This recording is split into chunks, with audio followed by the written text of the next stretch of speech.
Hi, everyone. Hello. Welcome. Thank you guys so much for coming to our next Great Decisions talk, moderated by the excellent Kirk and with Peter Pettibone, who's going to have a very interesting talk tonight. I just wanted to remind everyone, next week's session with Iqbal Mamdani is going to be at St. Mary's. That's Wednesday, September 2nd at 5:30. We had a change in location, so next week we'll be at St. Mary's. It will not be here.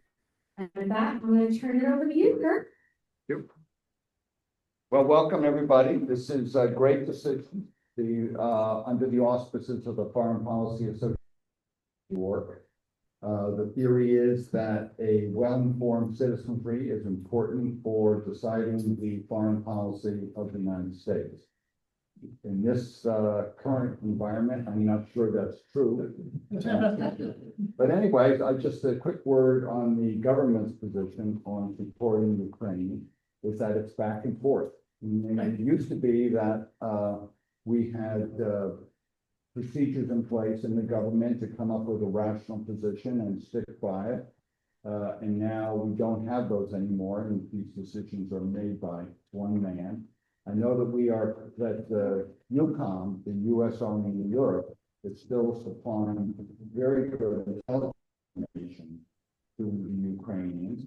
And this has been very helpful, especially in some of their long-range drone attacks. But one thing to keep in mind, I saw a number the other day for the drawdown of the Patriot missiles. And these things cost $4 million each. At the beginning of the war, we had 2,200. We now have 800.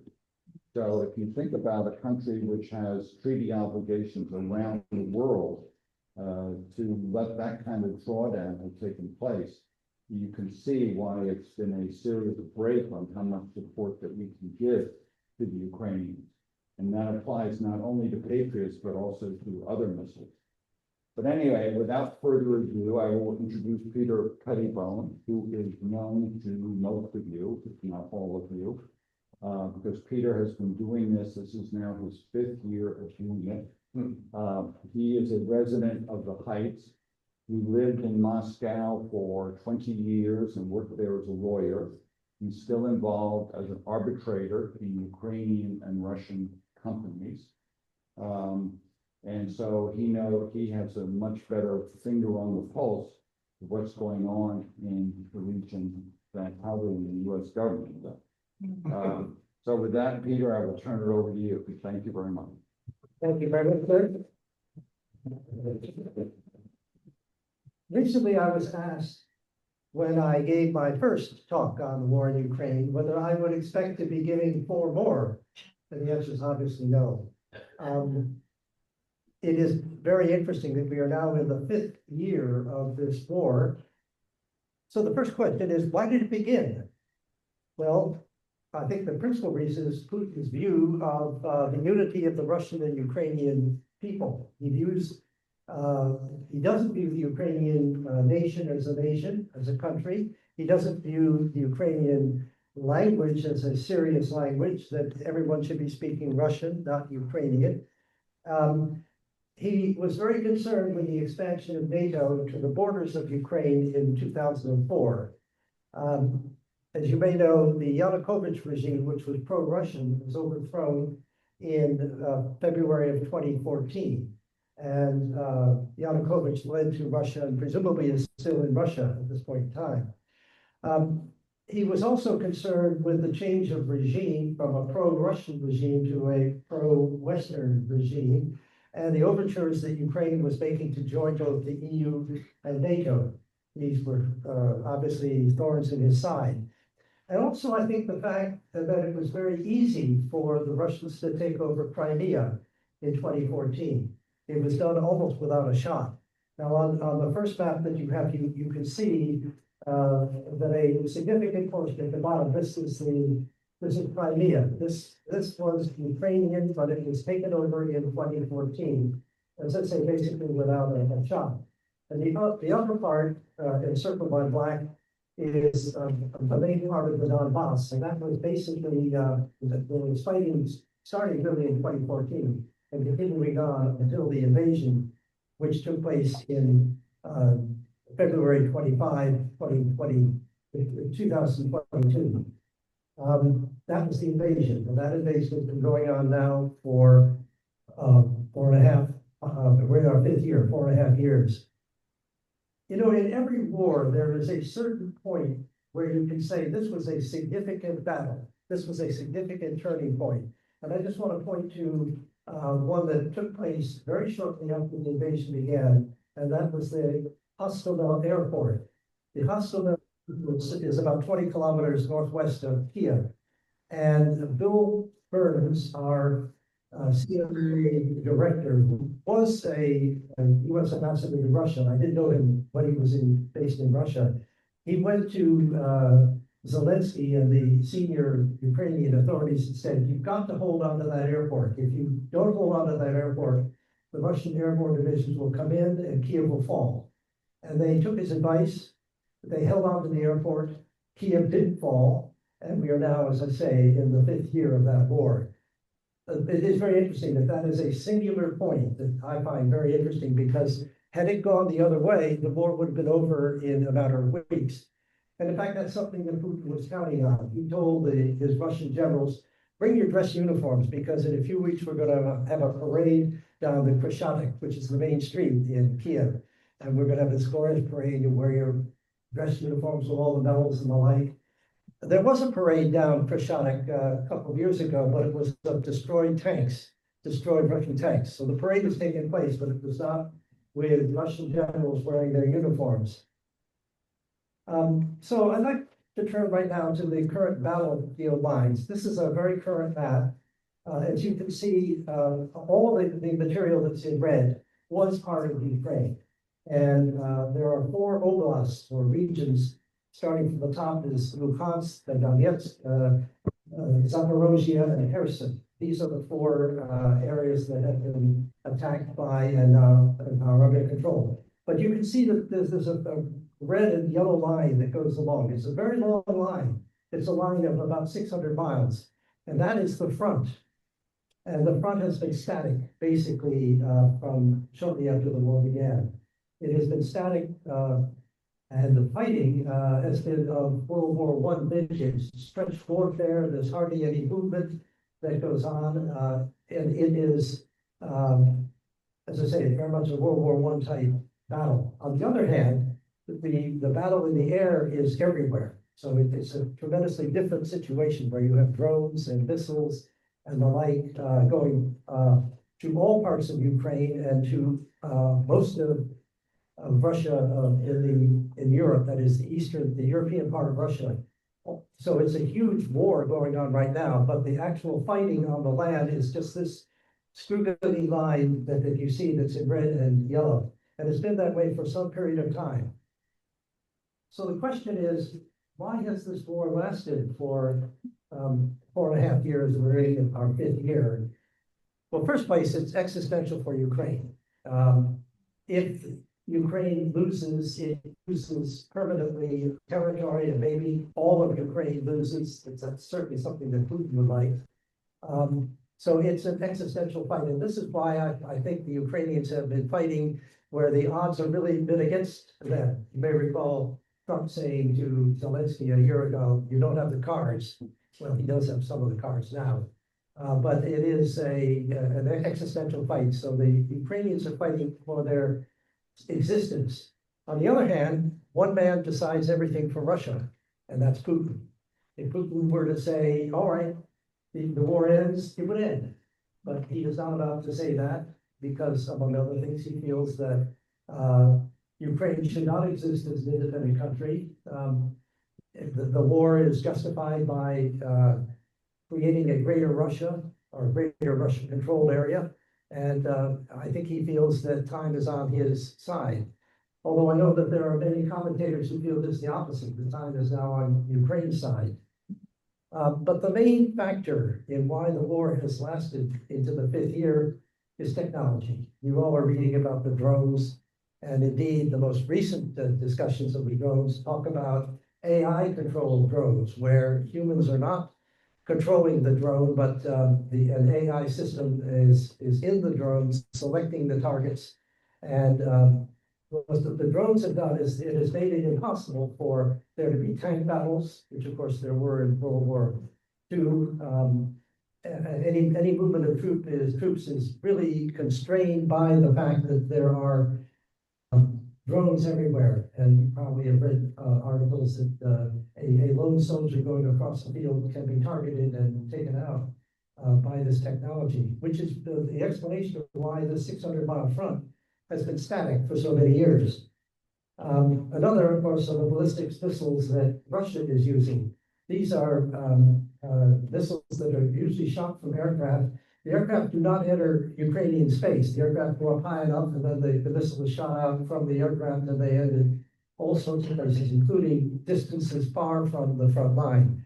Cities like Lviv and Odessa have been targeted and very seriously damaged. I also think that the contributions of Ukraine's allies and Russia's allies have helped to continue this war. In the case of Ukraine, the allies are the Western countries, France, Germany, and England in particular. And you probably have read that fairly recently France is now contributing some Patriot missiles to Ukraine. As Kirk mentioned, we pretty much stopped providing equipment to Ukraine, although we're providing intelligence, which is very valuable. But the European countries are stepping up. I think they're stepping up because they're concerned that if, in fact, Russia wins, whatever wins means, if Russia wins, it will destabilize the European continent. And so it's obviously in the interest of Macron, the new English Prime Minister, and merits to continue to support Ukraine. On the other hand, Russia has its own allies, Iran, which has supplied weaponry, particularly drones, North Korea, which has provided manpower as well as equipment, and China, which has contributed in the technology area, but principally in purchasing oil at discounted rates, and has kept the Russian economy from collapsing. And North Korea sent 15,000 troops to fight in the Kursk Oblast when Ukraine managed to cross into Russia. As I understand it, North Korea sent the 15,000 of its best troops, and half were killed or severely wounded.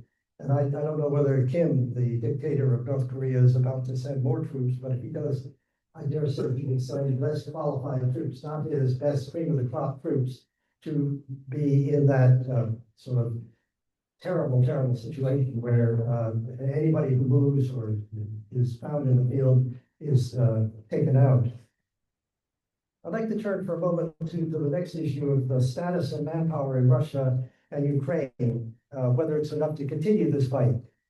First of all, the relative sizes of Russia and Ukraine. Russia is huge, and its manpower, its population is about 144 million people.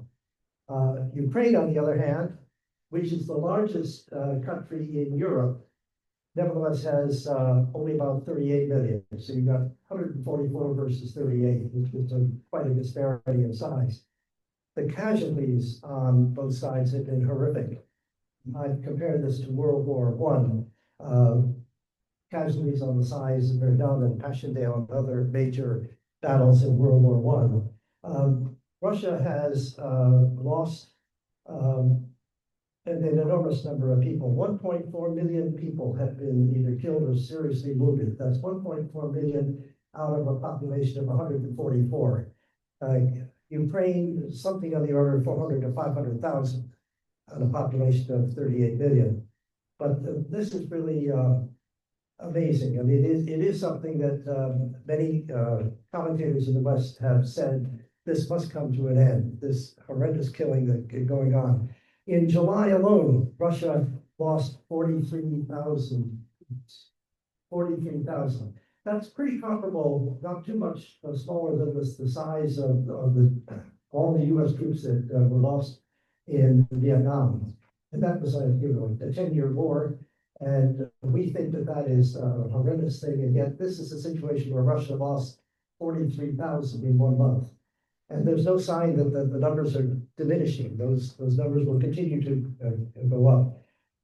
Now, when Russia mobilized for the war in the fall of 2022, some 400,000 to 500,000 men of military age left. And they went to places in Europe. They had visas for Europe, or they went to Kazakhstan, Kyrgyzia, and other places, also some of the Dubai and the like. And they are not coming back, obviously. They have left. So in addition to the casualties, which I have mentioned are horrific, you also have the loss of military age men, i.e. it's a brain drain, a huge brain drain. These are people who, if they were continuing to live in Russia, would contribute to the economy and the like, but they have decided to vote with their feet and to leave. There is a second Russian mobilization draft, you can call it, planned for right after the Duma elections, which will take place next month. It's not set that it's going to be, but it is likely to take place. And that draft or that mobilization is expected to generate about 261,000 troops.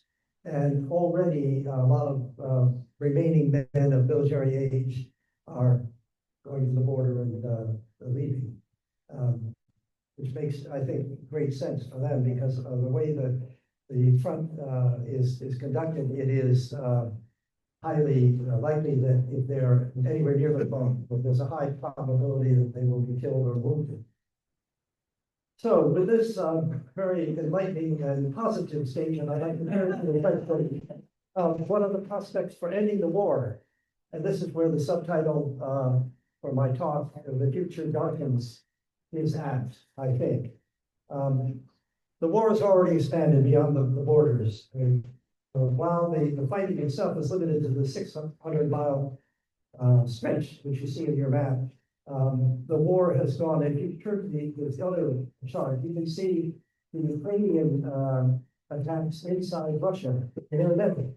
The difference in the attacks going on and the expansion of the war is that, for the most part, the Ukrainian attacks are against refining facilities and the like, and some warehouses. They've been attacking something that is close to our Costco called Wildberries. And these warehouses are being attacked by drones. Everything is being done by drones on the side of the Russians, on the side of the Ukrainians, whereas on the side of the Russians, most of it is a combination of drones and missiles. The Russians, on the other hand, have been attacking population centers. As I indicated at the beginning, Putin does not think that Ukraine deserves to exist as a separate nation. So he is going after cultural points as well as population centers. Interestingly, a few years ago, the Russians took out a cathedral in Odessa, a cathedral which Russia has spent a great deal of money, the Russian Orthodox Church, in renovating. And in fact, the patriarch of the Russian Orthodox Church went for the christening of the remonte that took place at this cathedral, and then now, just shortly ago, the Russians bombed it. So the Russian use of missiles and drones is not limited to military situations, but rather has a cultural, an anti-cultural aspect to it. Ukraine, at least up until this point, has been targeting the refineries because it wants to, and it has caused great shortages of gasoline and diesel fuel, and there are now lines of cars in Russia waiting to get gas. In Crimea, it's almost impossible to get gas at this point in time. That's going to continue. Why I use the word darkens is that this expansion is underway. There's no sign that it's going to stop. The risk is that it could involve other countries. There have been stray drones into Romania and Bulgaria and some of the Baltic states. And at this point, those countries have just complained to Russia about these strikes. But and some of them are actually Ukrainian drones that go off course. And everybody's sort of waiting for this thing to calm down, but it's not calming down. So the danger is that the war could expand, could involve other countries. I have, for some time, been promoting and speaking in favor of the Korea solution. And this is how the Korean War ended in 1953. No, there's no treaty ending the Korean War. Technically, the Korean War still continues, but obviously for 70 years, it has been quiet. And what that would involve is simply a ceasefire, and everything stops where it stops. In other words, there would be no trading of territories, at least not initially. There could be later on, but basically, it would just be a ceasefire. Is it likely? I've been saying this for some time, and it has not happened, and I don't see it happening, even though it would be the simplest way to bring this war to an end, to just declare a ceasefire without any exchange of territories, or presumably you exchange prisoners of war, but that would be about it. It's on the table, but I don't see this as happening very soon. Tom Graham, who was a very senior official in the George W. Bush administration in the State Department, very, very knowledgeable about this area, and now a senior fellow at the Council on Foreign Relations, wrote a piece very recently in which he said that the United States is the only entity that can really bring about an end to this war, because it has contacts at the senior levels in both Russia and in Ukraine. However, as we know, our government is now distracted by the war in Iran. And so those efforts that had taken place, meetings, some negotiation, have come to an end. And you remember that Trump said that within 24 hours of becoming president in the second term, he would end the war. Well, we're now almost halfway through his administration, second administration, and there's no sign that the United States is taking action. But anyway, Graham, whom I respect greatly, does feel that the United States should play a role in bringing about an end to this war because of these problems that I've just mentioned, the horrific killing, and also the possibility of expansion of the war involving larger territories and maybe other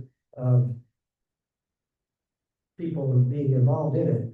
Another factor is in all of this is the breakup of the old order, which started at the end of World War II.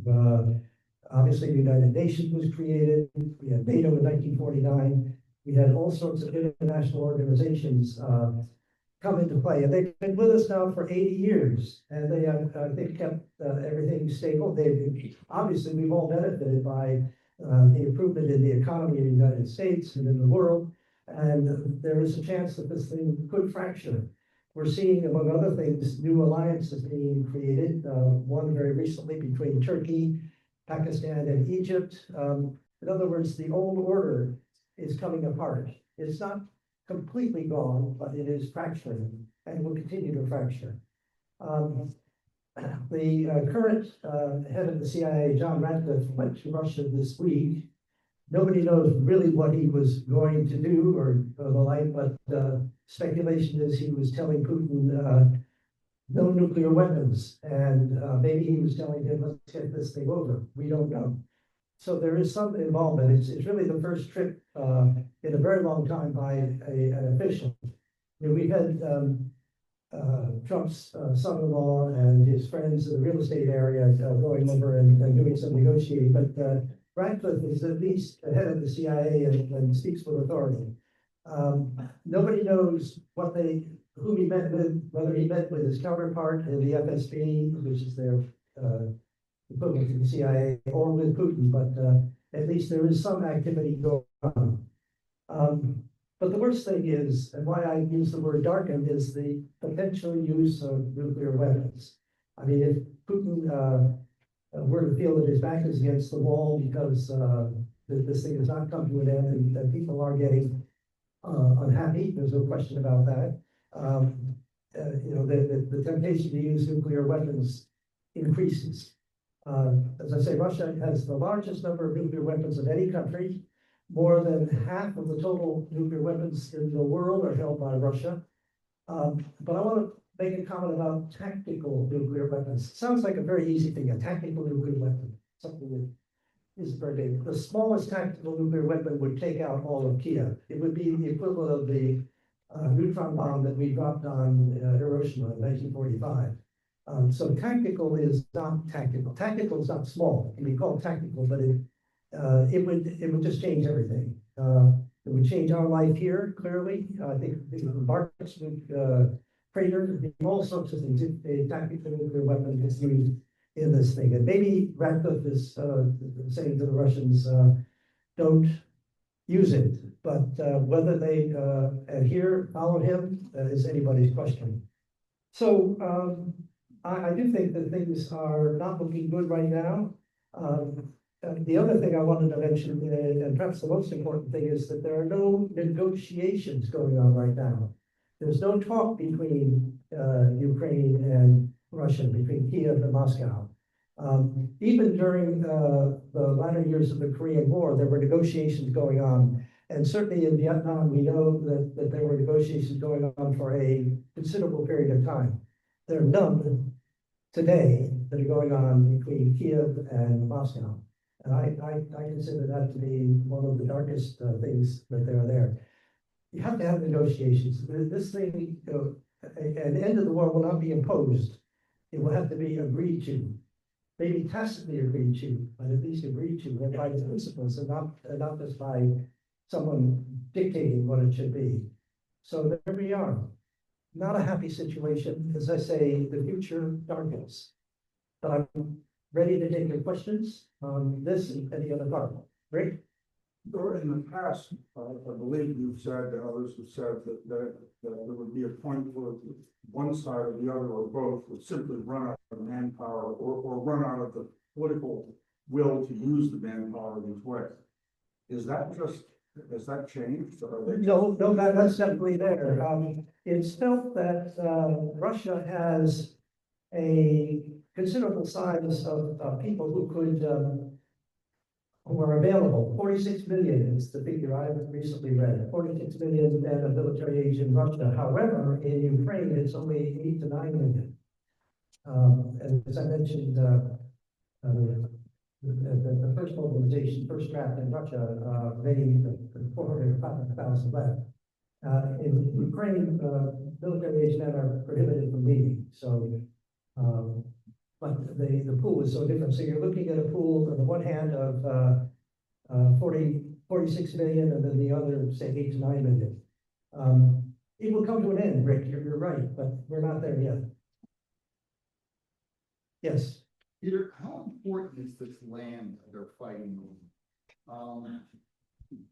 I know that it's been traditionally a manufacturing area, but would it be, how much of a degradation of the status of the Ukraine would it be if the land were to remain in Russian hands? Well, speaking as a completely independent person, I don't think it would.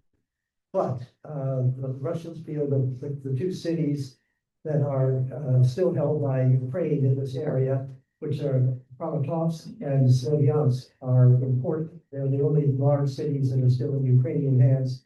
They also feel that both those areas, the areas which are in red and yellow, on the high ground, and that if they give up the high ground, there is a likelihood that after a period of stability or peace, the Russians could it'd be much easier for them to invade Russia. So it's a combination of the Ukrainians not willing to give up anything, and the fact that we have a situation where the manpower needs are running low right now. The area has been so devastated, probably like Europe, the Ruhr and the like at the end of World War I, the end of World War II. It's going to take a long while for this area to be built up. But the area essentially in red is, the northern part of it is the Pittsburgh of Ukraine. It's where oil, gas, coal, and the like are located. The Donbass is the industrial area of Ukraine.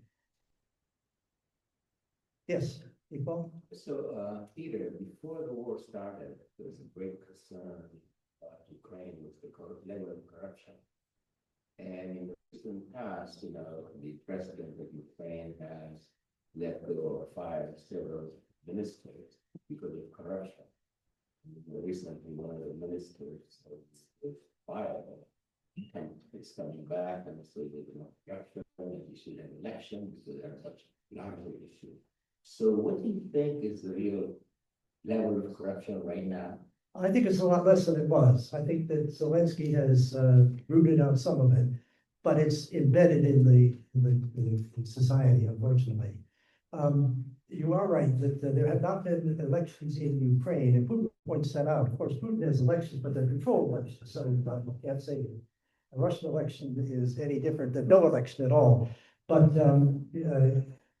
Zelensky has said that while the war is going on, there cannot be an election. Now, Zaluzhny, who's now the Ukrainian ambassador to England, who's a likely candidate for the presidency, wants to have elections. And there are others who want to have elections. And there's a bit of fracturing in the Ukrainian government right now. People are fired.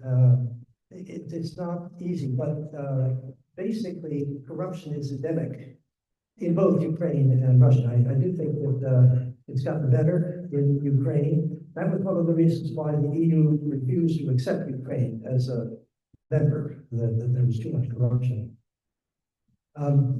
It's messy. Yes. Putin is a smart man and he's aging.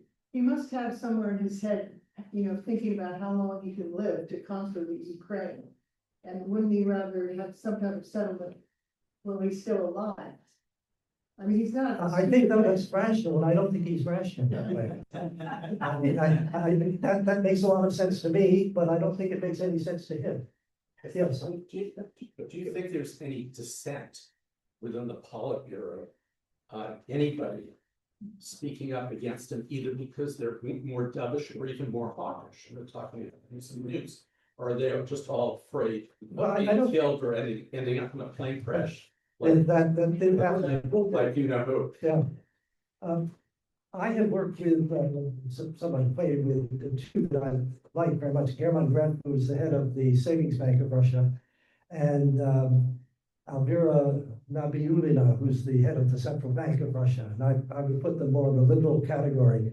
I think they're just keeping their heads down. But if there were a possibility of a more liberal regime, they might be important figures in it.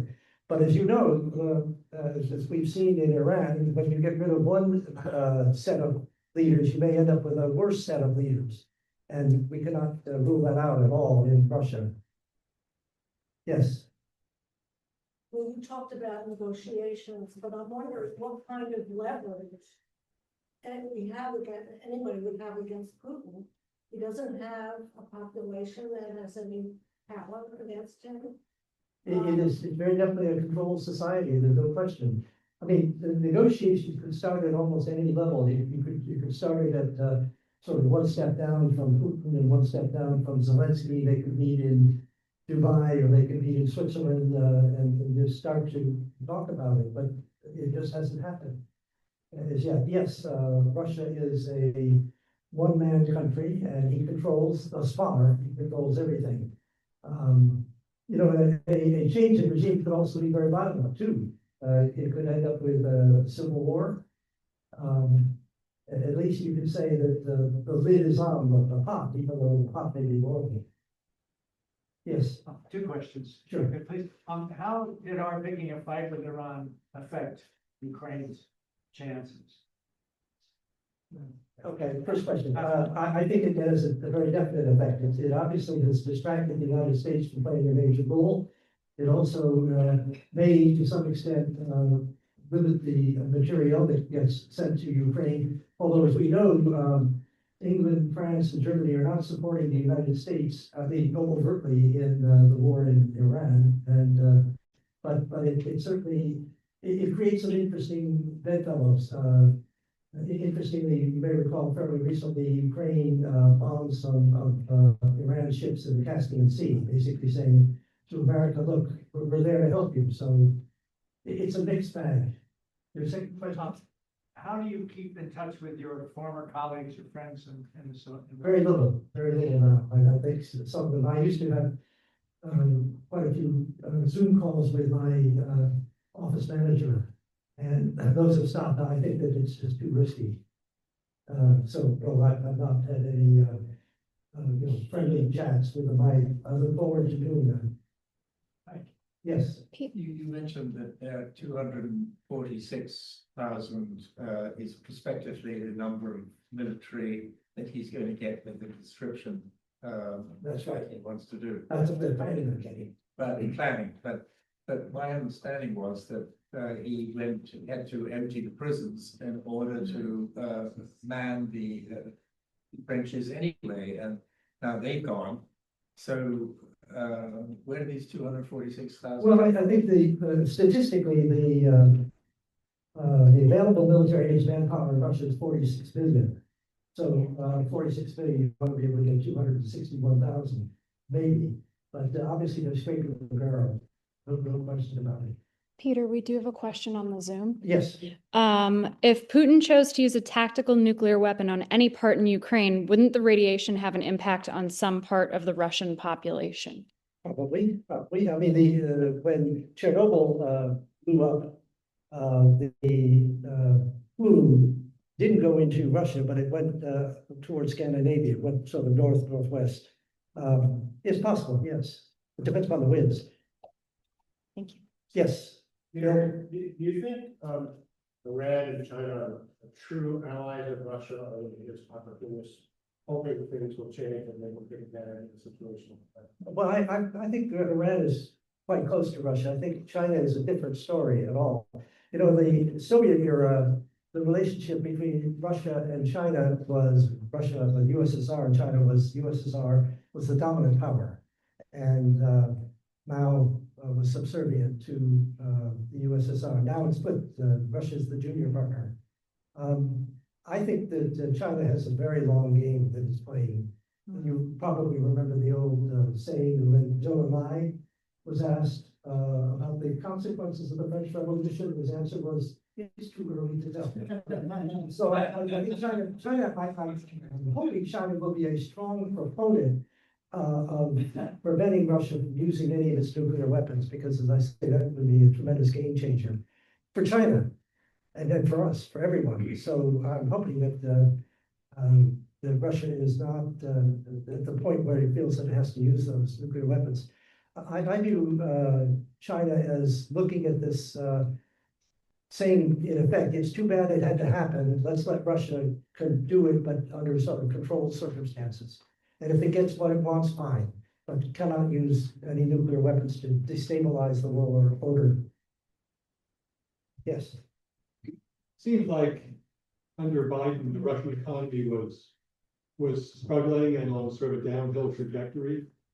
And I wonder if you think a hawkish American president could put enough pressure on Russia, their economy would really start to fracture, and that might force them to negotiate. Is that I don't know.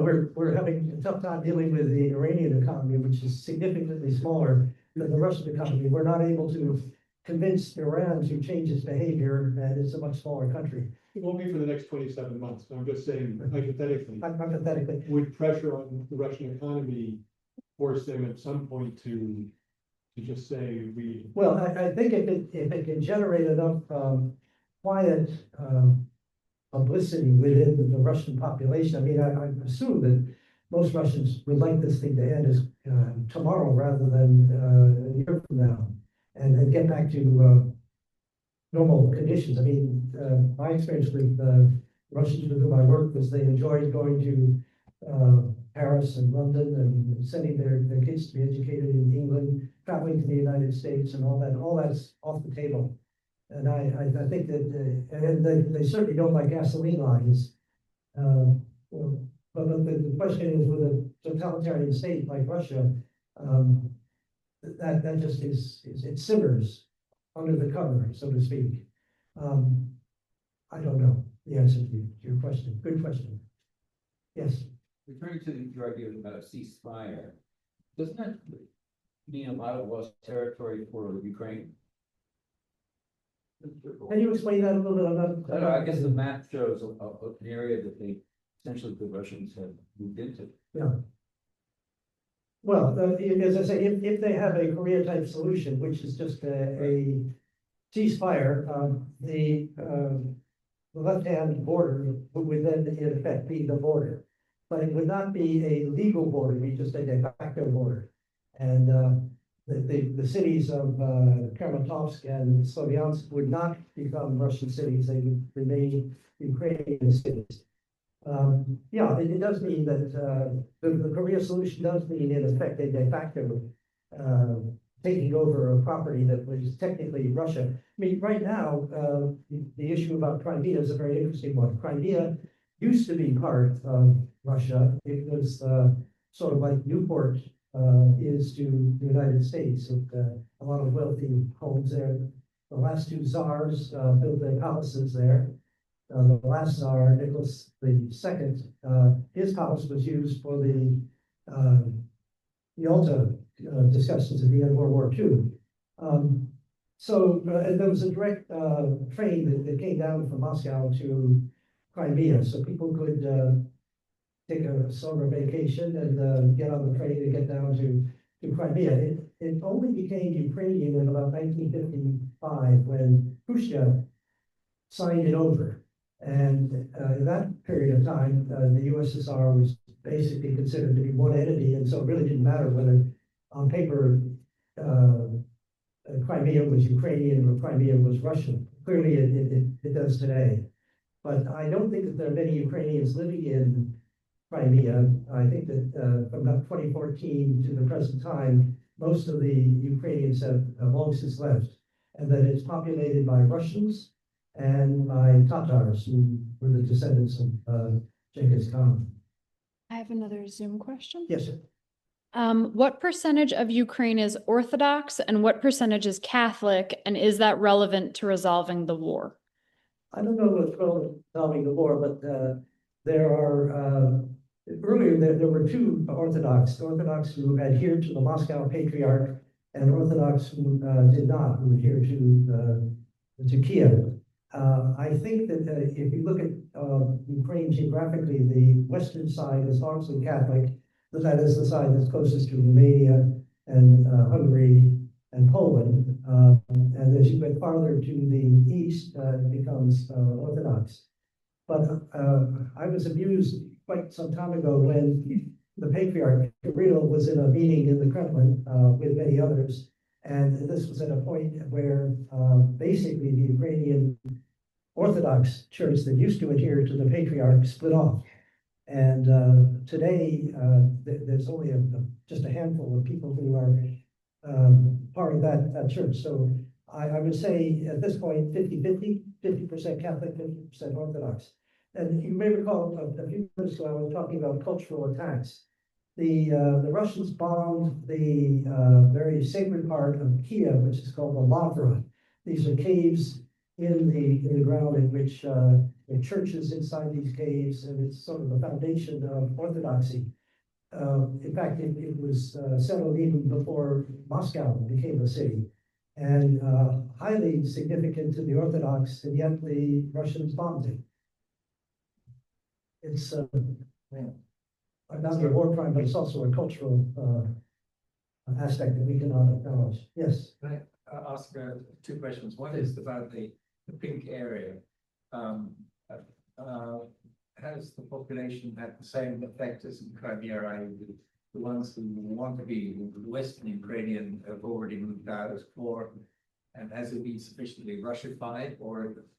No, I don't think it is. The Crimea, which is this portion below the black line, the first map, was taken over by Russia in 2014. So Russia has had basically 12 years to Russify it, whereas the other part here going up, it was really only acquired by Russia subsequent to 2022. You may recall Bucha, where there were the war crimes against civilians. I think that the Ukrainians who are there are suffering greatly. I don't think that there's any movement of Russians into this part of this part of Ukraine, that is Zaporozhye or Kherson. But if there's a ceasefire, there may be shifting of populations. But if they had a free election, how would they vote? Right now, they would vote for Ukraine. Yeah. Yeah. Just- I think that in this red area, although it says it's occupied by Russia, I think most of the people there are not happy. And the other question, there are a lot of, as I understand it, a lot of children were transported to Russia. Yeah. I heard 50,000, but I used Something like that, yes. something like that. What has happened to them, and what's the I think some of the younger ones were sent for adoption by Russian parents. They were completely separate from their Ukrainian families. I don't know about the older ones. I mean, if you have a 14-year-old who remembers his parents or her parents, unlikely to want to do that.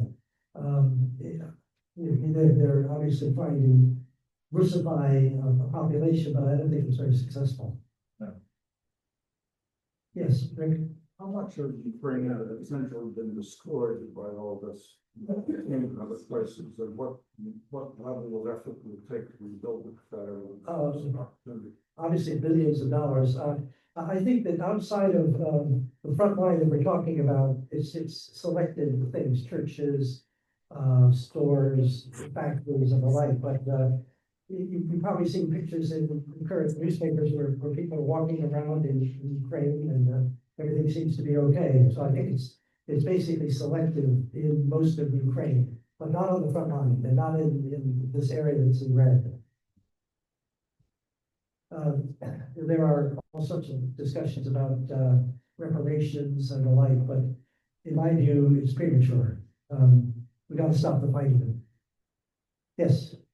But just a footnote on Alistair's point about the kids, that is the basis for which the International Criminal Court has declared that Putin and the minister who was in charge of children have been accused of war crimes and are subject to arrest if they go to any of the countries which are members of the International Criminal Court.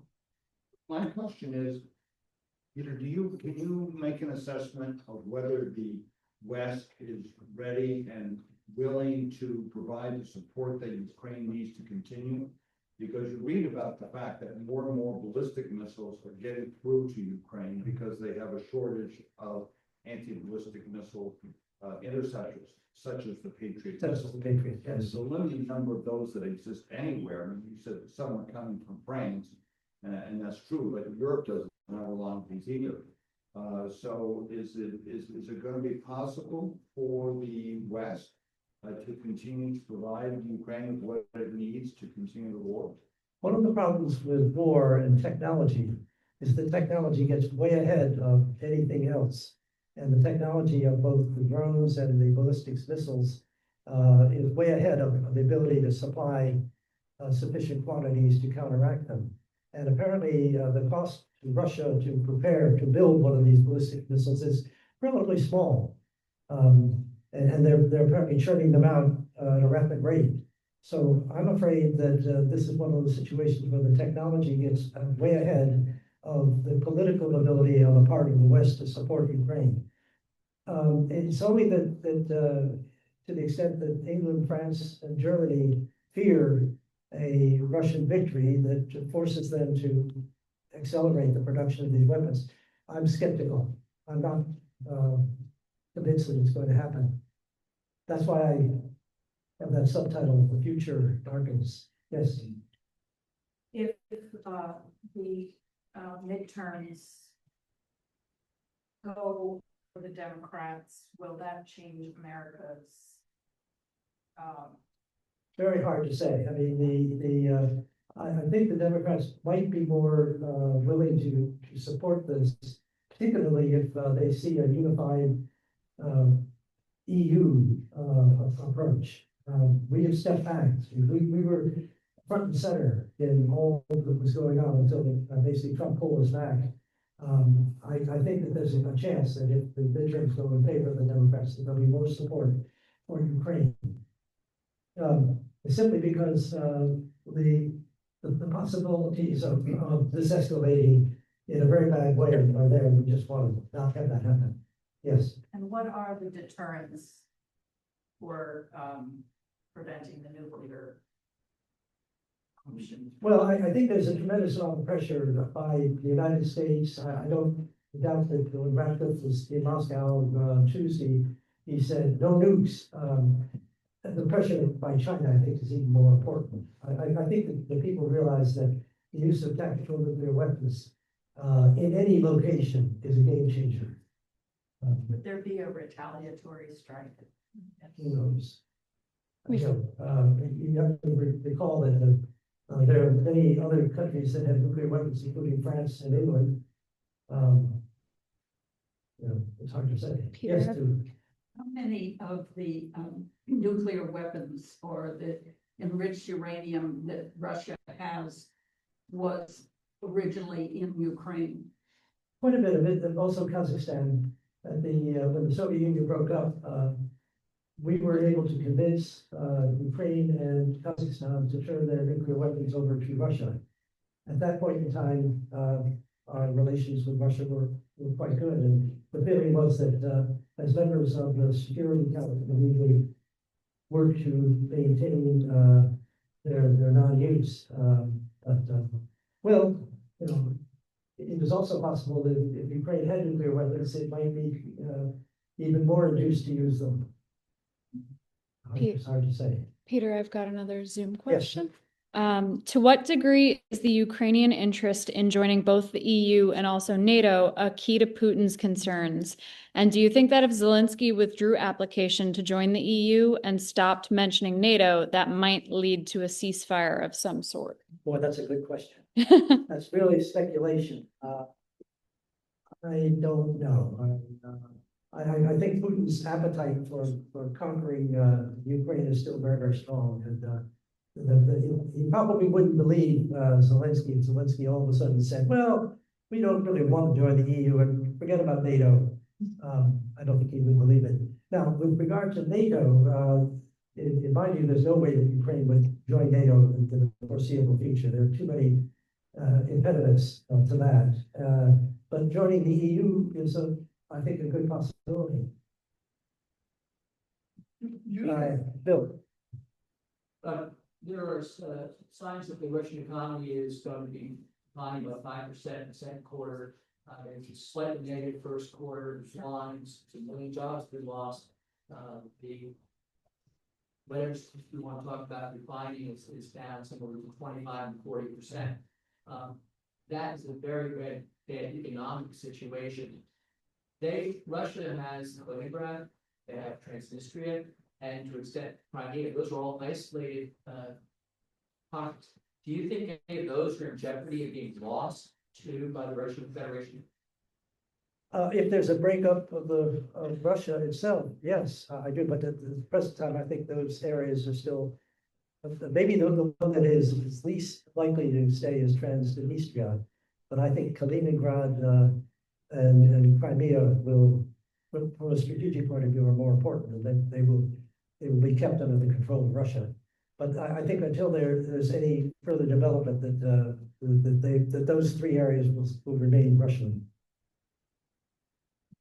Peter, you said that based on the population of Russia, their food fighting people available from Russia, something around 40 million. Yeah, right. So why are they getting North Koreans to fight with that they're getting Syrians to fight for them, Sudanese?